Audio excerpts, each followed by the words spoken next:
Now, I'll be glad to take a couple of questions. As you know, we're leaving on this trip tomorrow, and there may be some on that, which I doubt. Terry? Mr. President, what's your reaction to Iran's death threat against the British author Salman Rushdie? And do you think that the British allies, or that the Western allies, should impose economic sanctions against Iran in retaliation? Well, I strongly support the EC-12 declaration in response to the Iranian threats against Rushdie.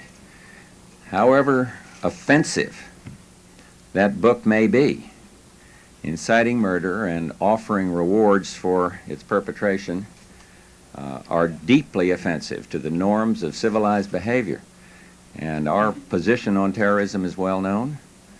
In the light of Iran's incitement, should any action be taken against American interests, the government of Iran can expect to be held accountable. And so that is my view on it, and I think the EC-12 did the right thing. How about the economic sanctions part of it? They will be discussing that, I'm sure, but I don't know where we go from there. As you know, we have certain economic sanctions, and I'll be meeting in, I know I'll be talking to President Mitterrand, and I expect this subject will come up, and maybe others. Brent, are we? And I'm not sure exactly of the bilaterals we're having, but it'll be a matter. Helen, and then we'll start moving around, trying to get to the back of the room. Yeah, basically, in a way, a question about your trip. There is a widespread perception that you don't have a foreign policy, that you have permitted the Russians to move into the vacuum in the Middle East. You were surprised on Central America, that your go-slow attitude really has let the Russians grab the ball. Well, I've never heard such outrageous hypothesis. The fact that the Soviets, you failed to point out that the Soviets moved out of Afghanistan. Some good things happening. I don't worry about a trip by Mr. Shevardnadze to the Middle East. I have no worry about that. No, it happened just this week, and they're out of there. I don't worry about that, and we have a foreign policy. We are reviewing appropriately East-West relations, the way we look at South America, but this doesn't trouble me one bit. We've established and are following on with certain principles that are out there, and I think that Jim Baker, when he came back, made very clear that the NATO alliance still looks to the United States. I'll have an opportunity to discuss a lot of things as we go on this particular trip, so I simply don't agree with that. I really hadn't ever heard such a negative approach to foreign policy. Middle East policy is to encourage discussions between King Hussein and the Israelis, and to build on the progress that has been made already. And I think it was, I've already said that I think it was very useful, the changes that the PLO advocated. Now we want to see that there's some follow-on there. So the policy is set. I campaigned on what the policy is, and I think it's quite clear. The question is what specific steps we take next, and I don't want to be rushing out because Mr. Shevardnadze went to the Middle East. I'd like to have for the first step we take of that nature to be a prudent step. So the principles are there, and I think we've got to now flesh that out and figure out what we do specifically. Yeah. Mr. President, the FBI's final, or presumably final, report on Senator Tower is now in. You're reported to have read some of it. The Senate committee has it. I would like to know what you got from it, and also whether you have any reason to believe that the Senate will go forward, any reason for private conversations with the members of the Armed Services Committee will go forward with a favorable vote on this nomination. What I got from it, and I reviewed some of the parts that related to some of the allegations against Tower.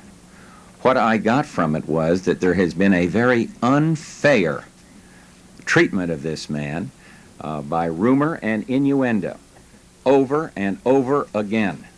Rumors surfacing with no facts to back them up. And I saw this as a reaffirmation of what I felt all along, and that is that John Tower is qualified to be Secretary of Defense. He will be a good Secretary of Defense, although the report didn't answer that. But the allegations against him that have been hanging over this simply have been gunned down in terms of fact. And so that's positive, and I had a little preview, so when I held my thumbs up, I was glad to get that report, and I hope that the Senate will move forthrightly on this nomination. So, and I don't know, Britt, where it stands. I had some of the leaders down this morning, but the only one I got to talk to on this was Bob Dole, and I'd like to see it go forward, obviously. I've never wavered in my support for John Tower. If I could follow up, so there's a report in the Wall Street Journal this morning that Senator Tower promoted a federal judgeship for the son of a man with whom he had done business to his own personal benefit.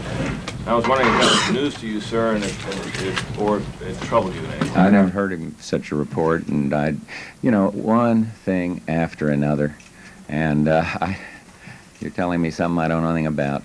Yeah.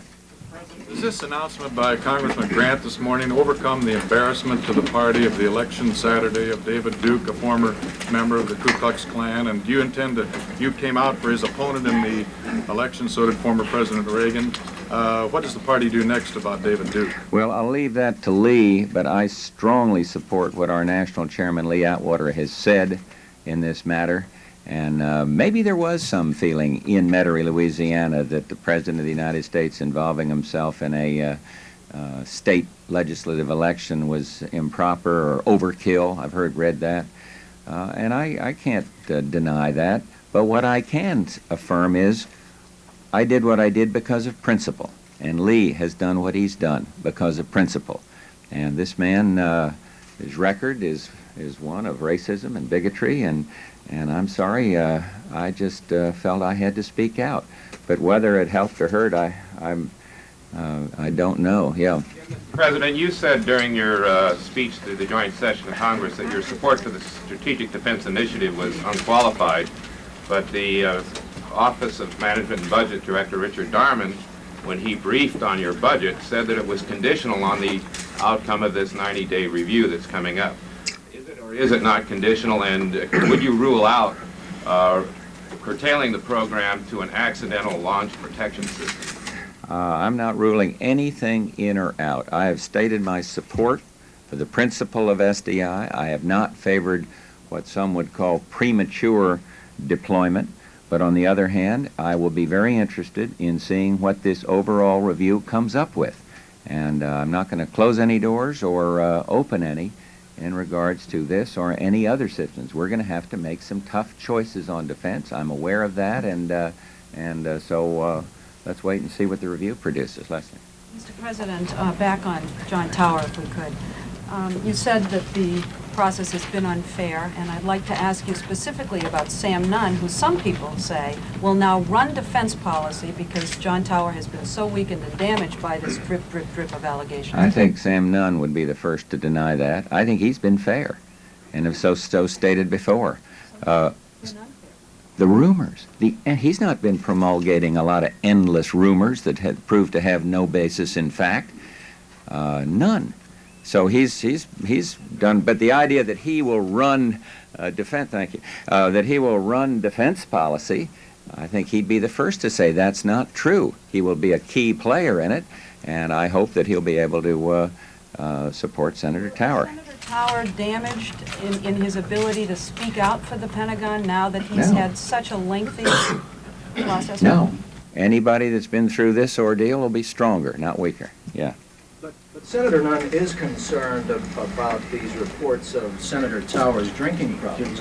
The FBI report acknowledges that the senator apparently did have a drinking problem in the 1970s. Do you think he's overly concerned? And why are you so convinced that this won't present a problem? Because I know Senator Tower. I've talked to a lot of people that have worked with Senator Tower. I've seen the report on Senator Tower, and I see nothing in there that would make me, if I were a senator, vote against Senator Tower. Now, Senator Nunn, he's got to reach his own conclusions, and I think he's been fair, and I think he is approaching it in a very professional manner. But I hope he reaches the same conclusion that I've reached. Yeah, in the back. Mr. President, Washington, D.C. and other big cities have been besieged with violence lately. Do you see any role at all that the federal government can play to help in that area? Well, I hope so. But certainly in Washington, we have a responsibility. It's a federal city, and a lot of the funds obviously come from the federal government. But there isn't any easy answer to that. And yet I, campaign strongly on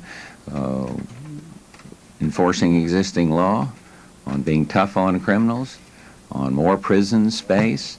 And I think that those things all will be caught up in our new anti-drug effort that I'm looking to Bill Bennett to lead. And so it's a complicated problem where everybody in the country has a stake in it. Everybody should be trying to do something about it. And yes, I think the federal government has a role in that. Is there any federal money for it? Is this something that you really do not have the resources to attack? Yes, there will be federal money, and I wish we had more. Yeah, Charles. Mr. President. How far do we go to be democratic here? No, that's too far. Here. You said in answer to Helen's question that you wanted your first step in the Middle East to be prudent. What do you mean by a prudent step? What do you have in mind? What I have in mind is I don't want to just send somebody charging off on a mission to counter Mr. Shevardnadze's trip to see Mubarak and others. Let's do something that's going to hopefully have results. And I'm not saying we have to know that a trip by the secretary or the trip by instructions to an ambassador are going to result in a settled policy. Everything's settled in the Middle East, but I don't want to be stampeded by the fact that the Soviet foreign minister takes a trip to the Middle East. So it's good, in my view, that's a good thing. What role do you think Mr. Shevardnadze and the Soviets could and should be playing? I think that should be a limited role, and I think that's what it's going to be. And that's exactly the way it should be, and I think the people in the Middle East feel that way. But the fact that he goes there really shouldn't be bad, yeah. Mr. President, viewed as with alarm. If the West Germans refuse to modernize short-range weapons, will that hurt the alliance in the long run and perhaps result in the denuclearization of Europe? Too hypothetical a question, Jerry, for me to answer. I'll ask you a Japan question. Shoot. With the summit starting tomorrow, how do you reassure those Americans who are afraid of Japanese economic power, who think they are buying and are owning too much of the United States economy? I tell them that the Japanese have the third largest holder of investment in the United States, behind the UK and the Netherlands. I tell them that it is important, if we believe in open markets, that people be allowed to invest here, just as I'd like to see more openness for American investors in other countries. I tell them that we have to do a better job in knocking down barriers to American products in the various markets. I tell them don't get so concerned over foreign ownership that you undermine the securities markets in this country. We have horrendous deficits, and foreign capital joins domestic capital in financing those deficits. So I also tell them I have a responsibility as president in terms of our technology, in terms of our national security, and I intend to exercise that responsibility. Jerry? Yeah, Mr. President, I think what concerns some people about Senator Towers, is the fact that he has admitted that he had a drinking problem in the 70s, and he hasn't really had any kind of treatment program or been enrolled in any kind of treatment program. What do you say to people about the potential of a relapse? I say that there is no evidence of any kind of the disease alcoholism. None. None whatsoever. And that would be something that your question is addressed to. And I'd say that I looked at the reports with this in mind, and I didn't listen to rumors. I didn't listen to mindless allegations. I was fair enough to look at the facts. And I've known Senator Tower, and known him professionally, and known him as a friend, and I do not think that these charges that are tried and then shot down and then tried again and then shot down again have helped the process. And so I'm not about to make a judgment on some rumor or some innuendo. And we've looked at the facts, and I think the report speaks to the fact that a lot of the I'd say all of these charges that we've read about have been rumor, and a lot of it vicious rumor. And so I am convinced that he is not only capable of doing this job, but we'll do it in an outstanding way. How many more we got? On the budget. Who's that voice I hear in the back? Could it be Sarah McClendon? We're sorry, it's a democracy. I want to ask you about gun control all over the country. Oh. The parents and the people, now don't leave me, don't leave me. Sarah? All over the country, the parents now are going to City Hall about this. Cleveland, they just had a vote. Their polls are being taken. Mothers are up in arms about this. Something's going to have to be done about stopping guns, and you say you're for them. For what? But you said the other day that you were not going to be for the ban on gun control.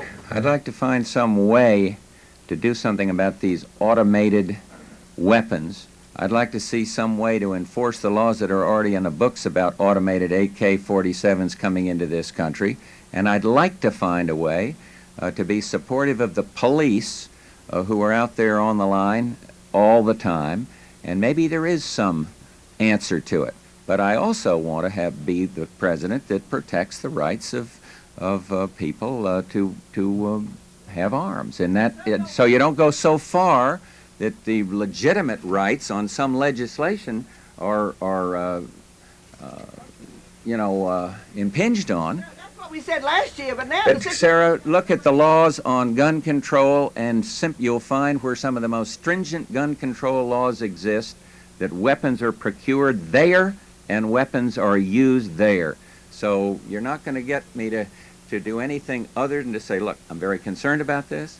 I'd like to find a way to do something about this, and we're going to take a hard look to see what we can do about it, if anything, that would be helpful. But whenever there is a crime involving a firearm, there are various groups, some of them quite persuasive in their logic, that think you can ban certain kinds of guns, and I am not in that mode. I am in the mode of being deeply concerned and would like to be a part of finding a national answer to this problem. Now we got time for one more, right in the middle. All right, you two fight about it. I'm going to ask about Iran. My follow-up will be on the budget. Get out of there. You may ruin it for everybody, because what we're going to do then is stay with one question. I'm thinking very hard about this, and I know that there's... No? Go ahead. One question. Do you plan to take any unilateral action toward Iran because of these death threats? Since, as Karen mentioned, American booksellers have had to already, as a precaution, they claim to remove books from their shelves. There is an American connection, and you've also been slow to speak out about. Our Secretary of State spoke out on my behalf the other day. We're speaking out here today, and my view is that we are an open society. None of us like everything that's written, and but certainly people should have have protection of the law if they decide to go ahead and sell a book of this nature. That's the answer I'd give to it. And as to how the Iran factor, I've just laid down how I feel in terms of the, in this case, the imam exhorting people to go out and commit murder. All he wants to do is get into a prolonged argument with me